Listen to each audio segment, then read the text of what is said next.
Kalha. It is my privilege to introduce Professor Ganpati, who is a dear friend and a senior colleague for more than 3 decades. Professor Ganpati is not only a neurosurgeon, but he's an innovator, and he was the first one in India to get a PhD in neuroimaging. His contributions in medicine are far outreaching, and he is a father of telemedicine in India. In fact, he was pioneer and president of Telemedicine Society of India. He also championed the development of stereotactic radiosurgery and robotic radiosurgery in that part of the world. And he is the former president of Indian Society of Stereotactic and Functional Neurosurgery and former member of World Federation of Neurosurgical Societies Radiosurgery Committee. Professor Ganpati is former secretary and past president of the Neurological Society of India, an apex body, and he sits on several international committees, including the International Space Medicine Consortium Advisory Board and International Society for Telemedicine and E-Health Working Group. His pioneering work has been disseminated worldwide, and he has personally delivered over 650 talks locally and internationally. I do not have to say any more. He will prove it in next few minutes. And the floor is open to Professor Ganpati. May I have you, please? Good evening, everybody. I hope you can hear me and see my slides. It's now 10:30 p.m. in India, and I wish to once again thank the organizers, particularly Dr. Pragnesh Bhatt, for giving me this opportunity to share with you what I have experienced in the last half a century. I will start off by talking about initial exposure to surgical neurology. I belong to the BC era, not before Corona, but before Christ, because I was the last neurosurgeon in India who was trained even before the CT scan came to the country. I belong to the era of pneumoencephalograms, myelograms, and direct carotid angiograms. I'm going to emphasize whether the recent advances in neurosurgery are at what cost. Does clinical neurosurgery require a CPR? And I hope to give you information which is not found in books, journals, wards, or operation theaters. And finally, my dear friends, I wish to prove to you that neurosurgery is not a career, but a way of life. The earliest photograph of mine shows me with the world at my feet. But believe me, 7 decades later, I don't think the world was at my feet. It all started on August the 3rd, 1966, an unforgettable day. I was in the 11th grade and I received a call. The headmaster called me and told me that my elder brother had died of a road traffic accident not wearing a helmet. On that minute, I decided to become a doctor and save the whole world with the enthusiasm of youth. On November the 7th, 1972, I was in my fourth year MBBS preparing for my pathology exams when I again got the news at 10 o'clock at night that my eldest brother had also met with a very critical road traffic accident. He was admitted in the neurosurgery operation theater. He had a primary brainstem injury.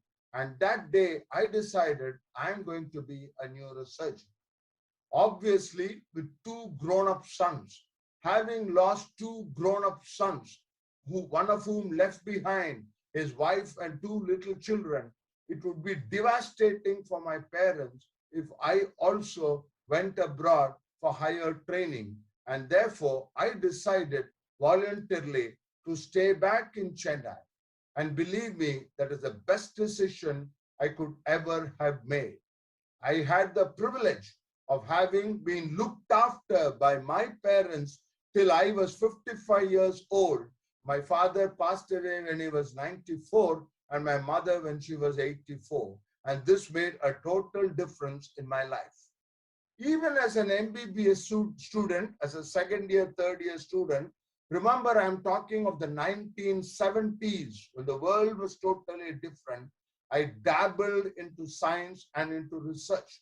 I was the only medical student, to the best of my knowledge, from the Madras Medical College, one of the world's oldest medical colleges. We are 180 years old now. I had published a paper indexed in PubMed, the effect of chloroquine on survival of skin allografts in rats. 55 years later, we are talking of using hydroxychloroquine for COVID-19, but even then, I had shown that it had an immunosuppressor activity. Again, when I was a final year MBBS student, I got the All India first prize for an essay on the differential diagnosis of pulmonary tuberculosis. So this kindled my interest in publishing papers. Having been so closely and intimately associated with head injuries, having lost two brothers, becoming a neurosurgeon for this, I obviously was emotionally attached. And I spent a good part of my earlier career in promoting the use of helmets. I remember reading Sir Hugh Keynes, the one who invented the helmet, making a statement: a neurosurgeon who makes helmet compulsory probably saves more lives than another one who spends his entire life in the theater operating on head injuries. When I was a secretary of the Neurological Society of India, I got their permission to implicate myself in a public interest litigation, and I appeared before the High Court of Madras, argued before a division bench of the High Court, and got a High Court ruling forcing the government of Tamil Nadu to enforce use of helmets. This was in, I don't remember the exact year, I think it was 95 or 96. Whatever it is, even before that, I had spent a good part of my life in giving hundreds of talks on the use of helmets in schools, colleges, etc. Every opportunity I used, whenever I had a patient who was in a responsible position, I persuaded him or her to promote the use of helmets. The iconic building you see in front of me, one of the oldest buildings in the world, is the Madras Central Station, where every day 500,000 passengers go through about 32 platforms. The divisional manager of this railway happened to come to me for a neurological problem, and instead of taking consulting fees, I told him to put up a video clip for a couple of days in all the platforms in the railway station. I have no idea. Today we are in the era of evidence-based medicine. Obviously, I have no idea whether this had played any role at all, but certainly lakhs and lakhs of people saw this video clipping. The next thing which I got interested as a neurosurgeon was in brain death. A couple of months before, I was responsible for South Asia's first multiple organ transplant. I had already written an article called Viewing the Critically Ill Head Trauma Patient as an Organ Donor. Unfortunately, or fortunately, maybe retrospectively, this article created a totally different opinion. My colleagues, the esteemed neurosurgeons of the country in 1995, thought that I was an organ procurer, and this became even more when I got involved in promoting brain death.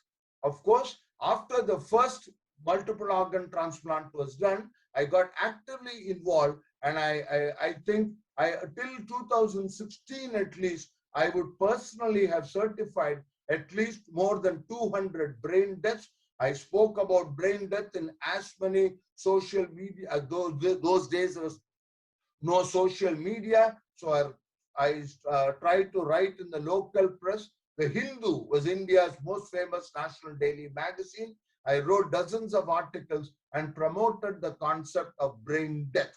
And this certainly helped multiple organ transplantation. I'm going to spend the next few minutes telling you about what a neurosurgeon's life is really like. I'm not going to show you slides of beautiful parasagittal meningiomas operated completely, of gliomas, of extradural hematomas, etc. All of us go through it. But this is the real world.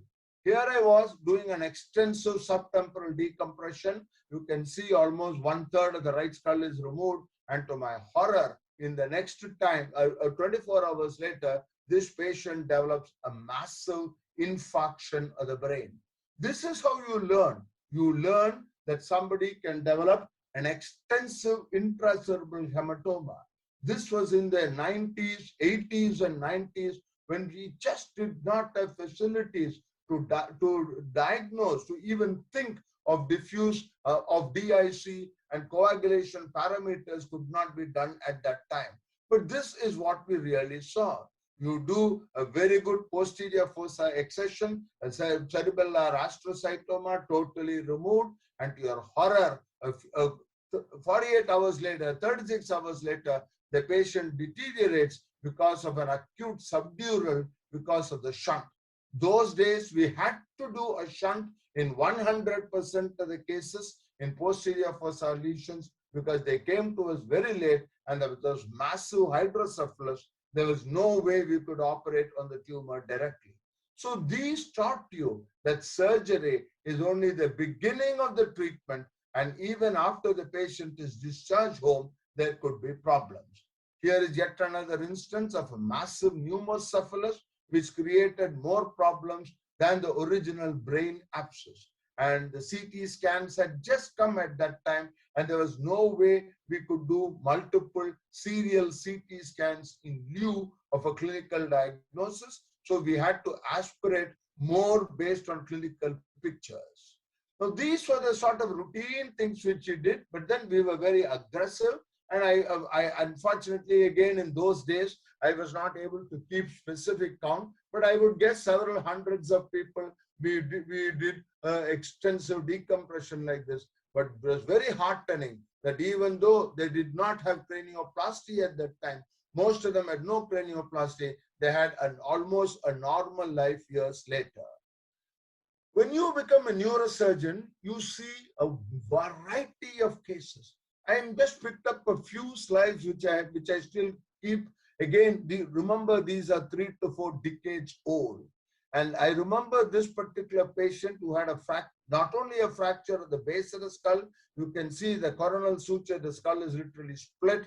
A nurse had put a Ryle's tube, and lo and behold, we found the entire Ryle's tube intracranially. Encephalocele, multiple meningomyloceles, and here cysticercosis. Those days, of course, tuberculoma was extremely common. Almost 15% of all intracranial space-occupying lesions was tuberculoma, gunshot injuries. On the right-hand side, you see with a lot of difficulty, we managed to get this photograph. Color photographs were almost non-existent in the mid-70s, in the late 70s. And here I was as the first assistant with my chief operating on a patient, which obviously is a giant hydatid cyst to the brain. A 12-year-old girl who was totally paralyzed. We did not have a CT scan at that time. We did an angiogram. The angiogram showed an avascular mass lesion. Of course, hydatid cyst, we never really thought of a hydatid cyst because it's difficult to diagnose one without a CT scan. But on the surface of the brain, after the cortical incision was made, we found a small glistening membrane. And based on that, then and there, we converted our approach and we managed to completely take out the hydatid cyst without a rupture. And the intense, dense hemiplegia totally recovered like magic because there was no injury to the brain at all. This was only a compression which was removed. After I became the world's senior most assistant professor of neurosurgery, I jokingly say that my name should have entered the Guinness Book of Records. Unlike the present days, where you become a consultant within a few years, in those days, I was doing night duty for 15 years after my MCH in neurosurgery, after my national boards, and 10 years after I got a PhD in neurosurgery. I was doing night duty every day. And why was this? This was because, as per the government rules, seniority in government service alone is counted. When my student became my boss, I had absolutely no problem. But when my student became my boss, I decided it was time to call it a day. and therefore reluctantly I resigned from the government service. I also at that time advocated the use of radiosurgery, that the Apollo group of hospitals, Dr. Pratap Reddy, the founder chairman, he had an incredible vision. And in a couple of months, I persuaded him that perhaps there is a market for radiosurgery in India. He agreed. Believe me, it was a tremendous job. In 1994, India was a developing country. India was a third world country. And most people thought that radiosurgery would never ever succeed in India, but we did it. I learned a lot. Of course, I had no idea of technology at that time. We started the first stereotactic radiosurgery unit in the country. Again, unfortunately, this is something which I don't want any of you to follow. And I had personally overseen and done at least about 580 cases of cerebral arteriovenous malformation from 1995 to about 2015 when I was in neurosurgical practice. Unfortunately, I was able to publish only a couple of papers. It is extremely difficult to have an academic follow-up, particularly in a corporate dividend declaring for-profit hospital. Now, of course, the world has changed completely. I wish to share with you a couple of instances because these drive home points. I do not want others to make the mistakes which I made. 1996 treatment planning system, arteriovenous malformation. We were doing the treatment planning when lo and behold, the computer goes off. And of course, we had an in-house engineer. He came, saw, he was not able to find out what was wrong. And here I was with a patient with a stereotactic frame on the head. And it was just a few weeks after we had done our first case. It was May 26 May 1995. This problem happened in September or October. So we managed to find out where the physicist was. He was in Australia. He was on board an aircraft. And those days, there was no plane communication on board an aircraft. We kept tag of him. About 8 hours later, we got established contact. In the meantime, we traced the cable, and then we found that about 7 feet away from the treatment planning system, a rat had bit a small part of the cable inside. I thought I was very smart. When our team was pretty smart, we had taken into account various contingencies. But honestly, none of us at that point of time thought that a rat would bite a cable to the most sophisticated treatment planning system. Anyhow, so this was what we did. We got a rat trap. Of course, keeping in line the sophistication, I managed to get an electronic mouse repellent a year later. And of course, this problem did not occur. Simultaneously, the cath lab, I mean, to those of you who, Madras is the second largest city in India. We now have a population of 10 million people. So Apollo hospitals at that time had two big hospitals. One was a cancer hospital where there's a linear accelerator where the radiosurgery unit was located. The other hospital was the main hospital where the cath lab was located.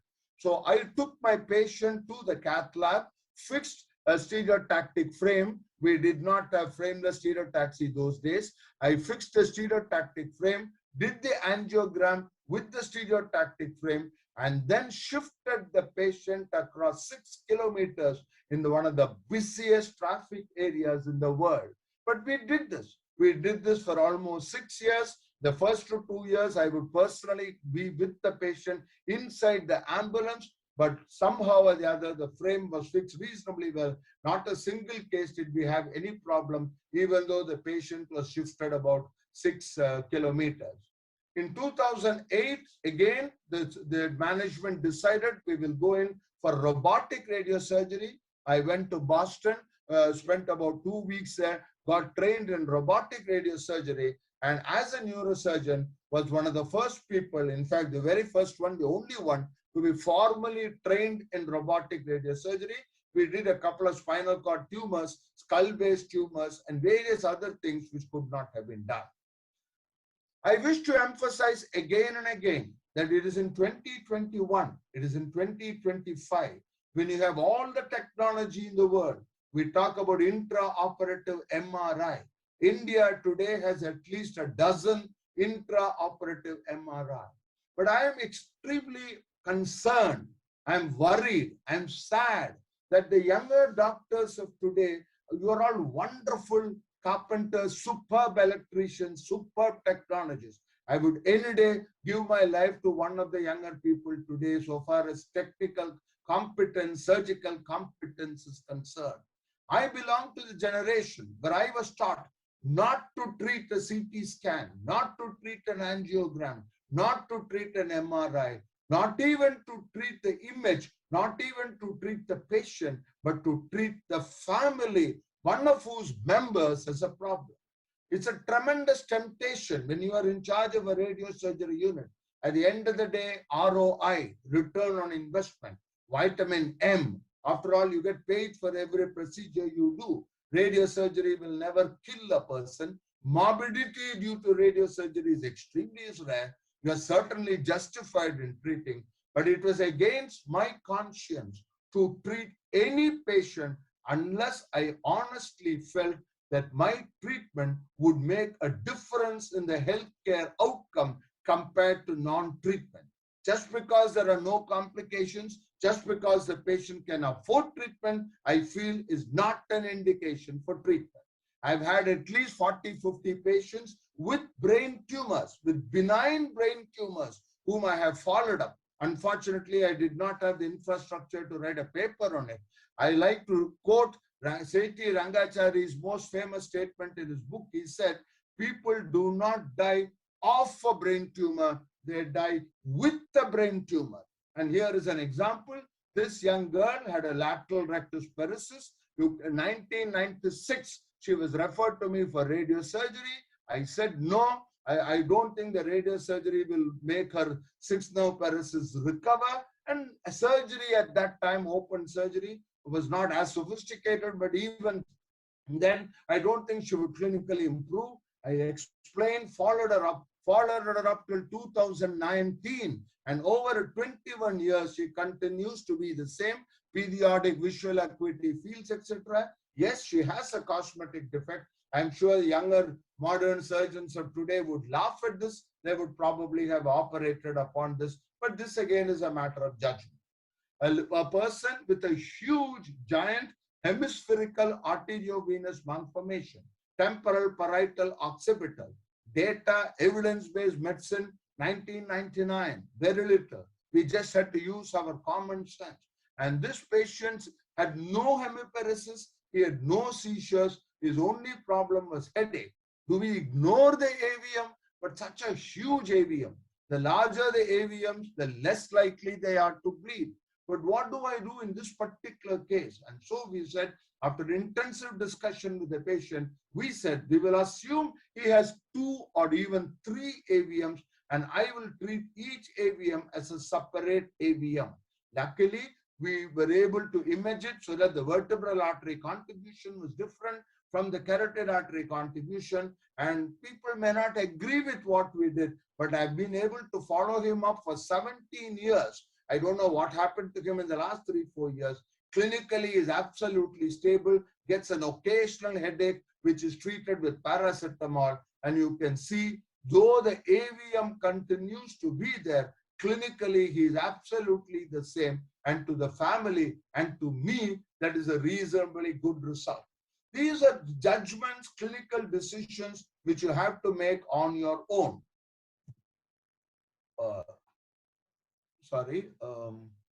Okay. Now, failing to prepare is the beginning of preparing to fail. As a neurosurgeon, you need to prepare for everything. I understand there will be another speaker who is going to talk on the future of neurosurgery, and due to time limits, I'm going to tell you about my personal experience so that you can decide what type of life you want. At the very beginning of my career as a resident, I decided my philosophy that I am going to have a little of everything. I was never a full-time academician, not somebody who published hundreds of papers, who wrote chapters in books, etc. Not somebody who was a fantastic surgeon who would do the most difficult surgical procedures. not somebody who would do only private practice, who has never attended a single conference in his life, etc. I decided I will have a little of everything, a little of academic work, a little teaching, a little research. I have guided 3 PhD scholars. I have been a teacher for the national board examinations. I've had a little private practice and of course a few papers. But last couple of years, I've had a little more time after I stopped active practice. And you can see, I think the number of times a paper is cited gives a very good example of the influence of that paper. And I think I've been reasonably lucky. Most of my papers have been downloaded 20,000 times, 16,000 times, and I've been cited at least 150 to 200 times altogether. I'm going to spend the next 10 minutes giving you what is not in textbooks. I did not come here to talk or to replace Journal of Neurosurgery or Spine Journal. What is it that I have learned in the last 5 decades? I have learned that technical competence, yes, it's important, but ultimately in life, it is not technical competence alone that decides on whether you are successful or not. Successful itself is a very relative word. I don't have a Mercedes-Benz car, so obviously I'm not very successful.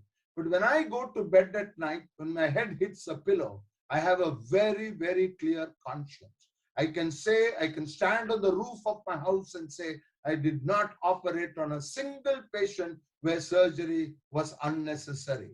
Yes, I've had 2 misadventures. One actually, I've had one single misadventure in my life, a lumbar disc L4-5. Even today, I do not know what happened. When I tried to take the disc, I would like to blame the instrument. I would like to blame a congenital anomaly. I have absolutely no idea. But then I went, the inferior vena cava was torn, and in spite of our best efforts, we lost the patient. Now, this, of course, also leaves an impact on you. But other than the single misadventure which could have been prevented, my conscience is very clear.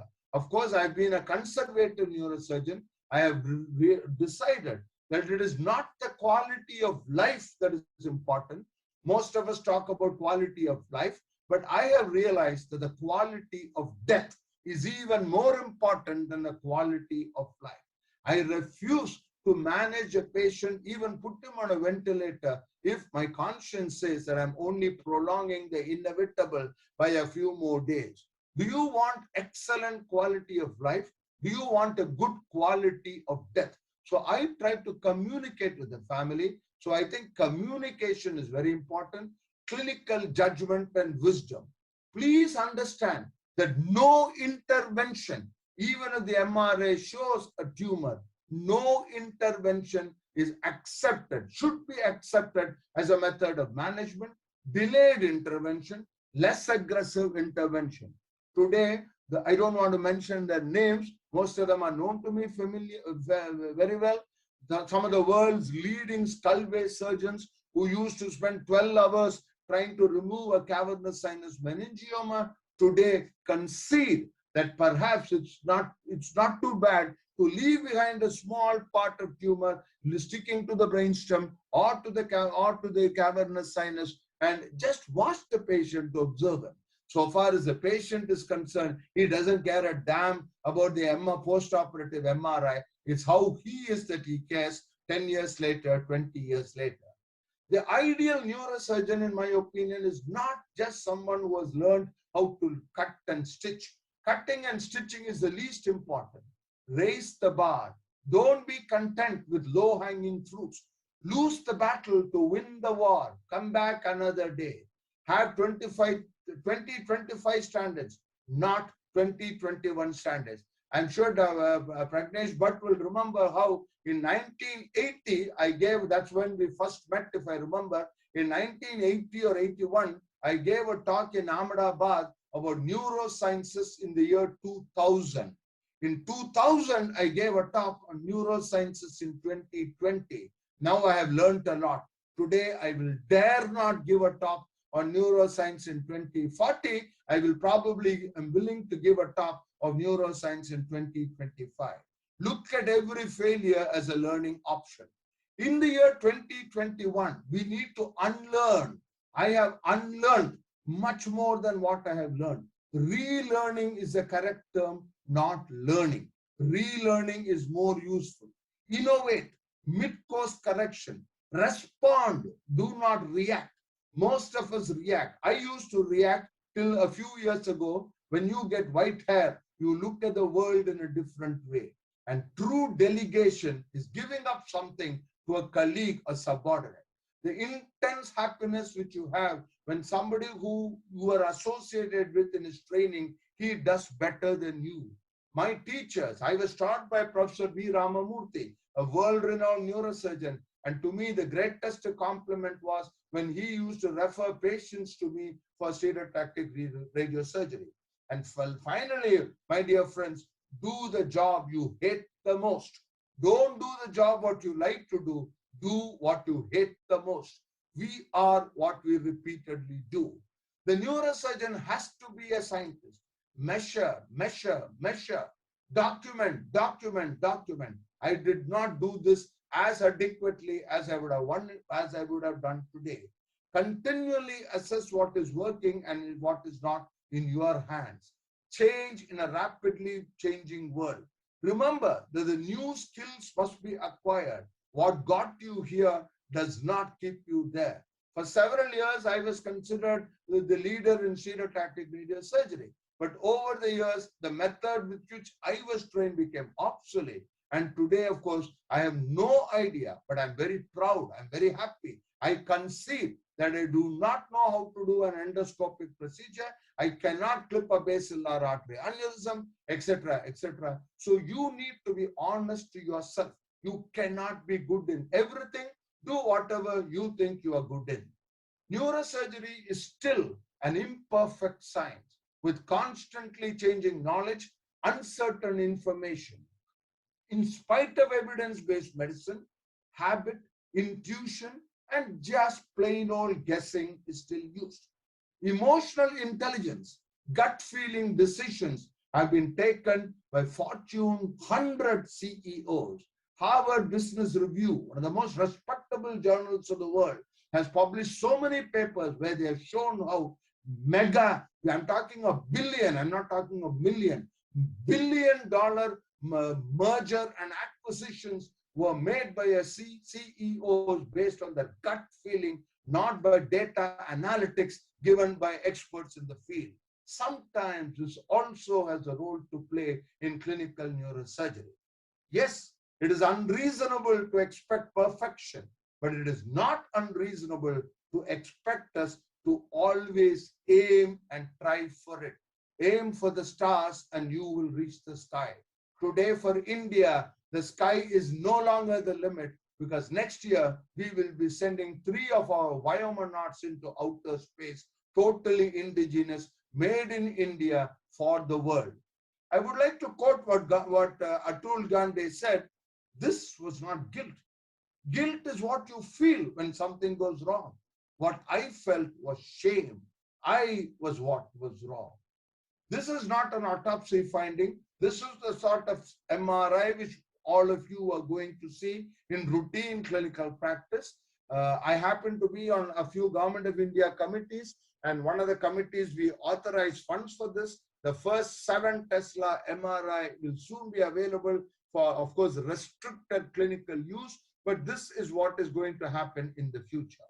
This is one of my favorite slides. This is where neuroethics comes into it. You have to search to find out where this baby is. And this was in a neonatal ICU 9 years ago.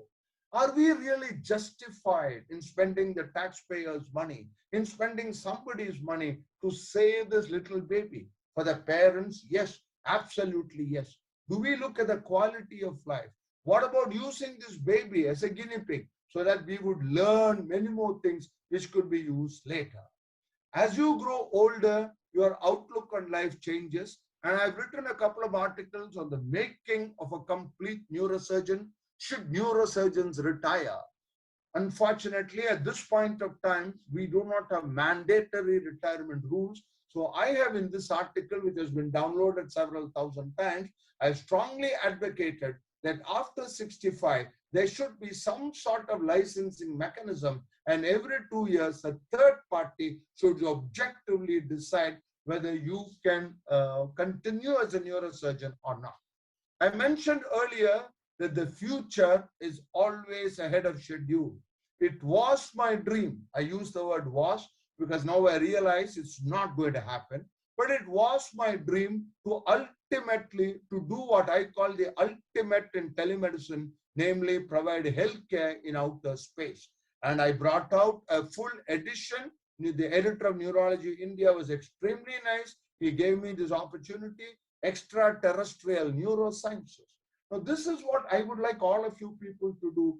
Think of the future, plan for the future. 2030 is not that far away. I am very confident that in my lifetime, I am going to see the first human being on Mars just 15 years from now. So this is what you need. Pragnesh has already mentioned, I got interested in telemedicine in 1998, and I started telemedicine as a hobby, but over the years it became a passion. 5 years ago, I decided that I have to take a difficult decision, neurosurgery or telemedicine. Incidentally, I could be accused of polygamy. I have married 3 people. My legitimate wife, Vijaya Lakshmi, who has been helping me throughout in the last 45 years. Neurosurgery was my first wife. Telemedicine was my second wife. And ultimately, of course, all 3 wives have been living in harmony. E-Neurointensive Care in India, this paper was published just 2 days ago.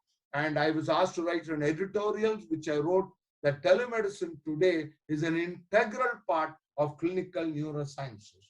Over the last 10 months, I've received more than 20 articles for reviewing for telemedicine in neurosurgical articles. I'm a reviewer for most of the neurosurgical journals, and it's amazing to see how telemedicine has become a part of our life.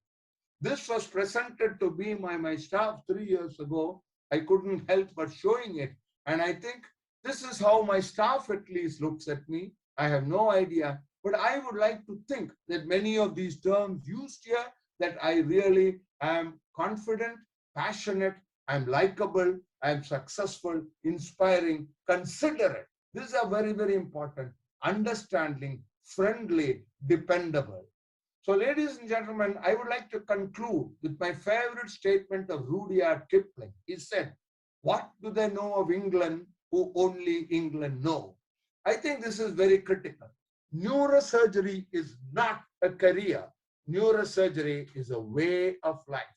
You cannot succeed as a neurosurgeon unless you have succeeded as a husband, as a father, as a brother, as a grandfather, as an uncle, and so on and so forth. The only regret I have in life today is that I did not spend enough time with my son and daughter.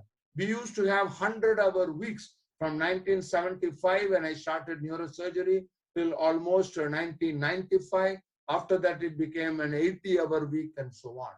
Time management. The world was totally different then. I understand that in Europe, even trainees in neurosurgery are asked to work only 5 days a week. You have labor laws which are applicable to neurosurgical trainees in most Western countries, etc. We never looked at the watch. We never even looked at the calendar. Time management is very critical. I did not do time management. So every one of you today, remember that you can be an outstanding neurosurgeon and still spend time with your wife, with your children, with your parents, etc. It's all a question of time management. Cutting and stitching is not the be-all and end-all of life. At the end of the day, it is a satisfaction. Have I justified my existence? Have I made this planet a little better than what it was yesterday? Your conscience, if your conscience says you have not done anything badly, I think that is what is important. I do not think we should judge somebody by the number of papers he has in Journal of Neurosurgery, by the Benz cars which we have. It is finally your own happiness and contentment which you have. If I am asked to describe who is the ideal neurosurgeon in 2025, he would be a combination of Sushruta, the founder of modern surgery 2000 years ago, the compassion of Mother Teresa, the pragmatism enunciated by Lord Krishna in the Bhagavad Gita. The Bhagavad Gita is even today used as teaching material in Harvard Business School. And of course, you must be a scientist like Albert Einstein. You must have the innovation of Steve Jobs. Steve Jobs changed the whole world, not by the technology of an iPhone, but sheerly by the design of how the iPhone felt and touched. To do all this, you must be a Superman. A Superman is not just what you see in movies.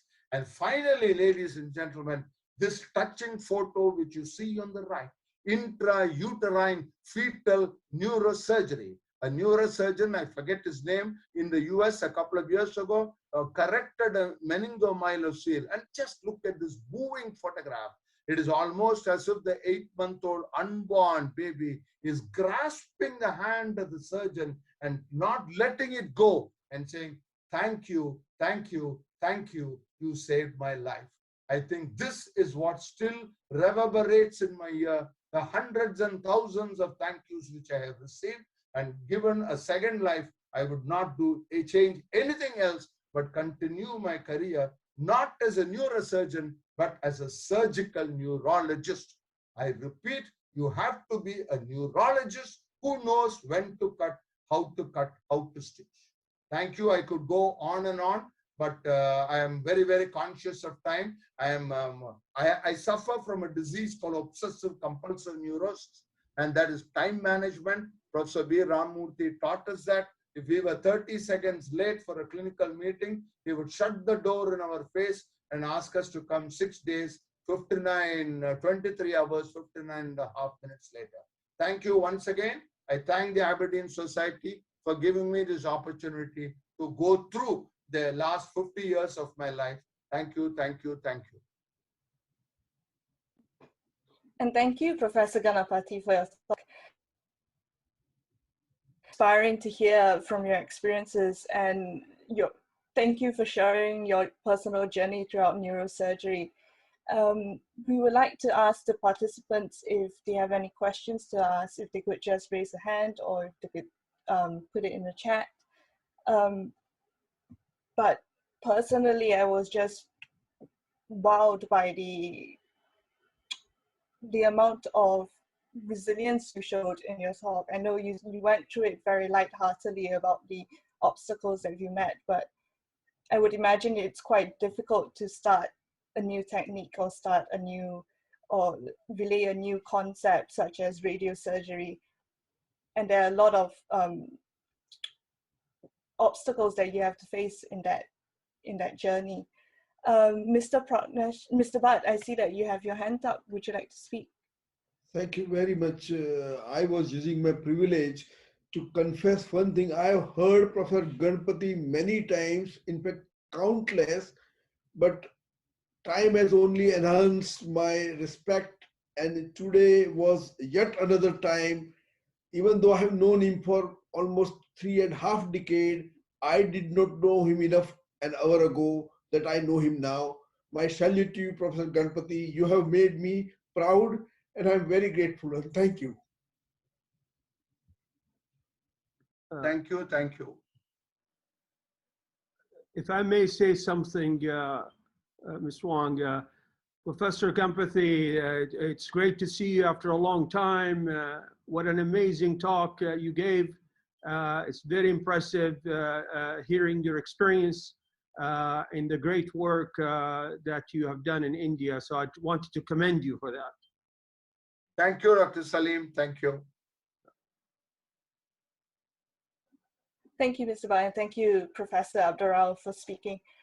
So just before we conclude your speech, Professor Ganapathy, do you have any advice for the aspiring neurosurgeons that we have in our audience today as to what's to do? You mentioned the obstacles. There's no fun in life without obstacles. I mean, if somebody really thinks he can be a surgical neurologist without entering obstacles, let him change his career. The more the obstacles, the more the fun in resolving them. And it doesn't matter. As I mentioned in one of my slides, you can always come back another day. It's all relative. Ultimately, you consider something as an obstacle. I don't consider it as an impediment at all. It's really inspiring to hear, Professor Ganapathy. And if we don't have any more questions from the floor, shall we just move on to the next speaker?